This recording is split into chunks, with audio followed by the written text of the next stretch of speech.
டேஸ்ல இந்த ஒரு வீடியோ ரொம்ப வைரலா போயிட்டு இருக்கு. நியூசிலாந்தை சேர்ந்த பெண் ஒருவர் சோலோ டிராவலர். அவங்க வந்து நம்ம இலங்கையை சுத்தி பார்க்க வந்திருக்காங்க.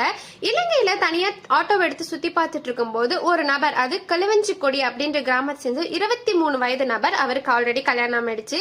அவரே இவங்களை ஃபாலோ பண்ணிட்டே வந்துட்டு இருக்காரு. சரி, என்னதான் சொல்ல வராரு அப்படின்ற கேட்கறதுக்காக அவங்களுமே அந்த ஆட்டோவை நிறுத்தி என்ன அப்படின்ற மாதிரி கான்வர்சேஷன் வச்சிருக்காங்க.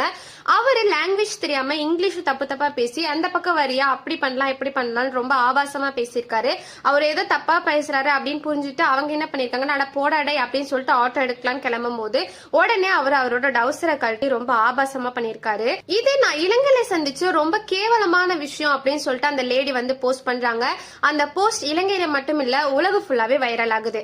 அதுக்கப்புறம் போலீஸ் வந்து இவங்களை அரெஸ்ட் பண்ணிடுவாங்க அப்படின்ட்டு களுவஞ்சிக்கொடி கிராமத்தை சேர்ந்த 23 வயசு அந்த ஆள் என்ன பண்ணிருக்காருன்னா, உடனே வந்துட்டு ஒட்டையில அடிச்சு தாடி மிசெல்லாம் சேவ் பண்ணிட்டு சுத்திட்டு இருக்காரு.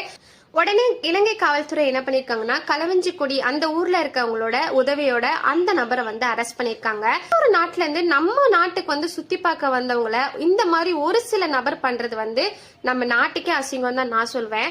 ஆல்ரெடி கோயம்புத்தூர்ல நடந்த சம்பவத்துக்கு வந்து அந்த பொண்ணு எதுக்கு நைட்டு தனியா அந்நேரத்துல போயிடுச்சு அப்படின்னு சொல்லிட்டு எல்லாரும் வக்காலத்து வாங்கிட்டு வந்தீங்க ஆம்பளைங்களுக்கு. உடனே இந்த வீடியோக்கு இந்த பொண்ணு எதுக்கு தனியா டிராவல் பண்ணிச்சு அப்படின்னு சொல்லிட்டு வக்காலத்து வாங்கிட்டு வருவீங்க. மறக்காம அவங்கள கமெண்ட் பண்ணிட்டு போயிடுங்க.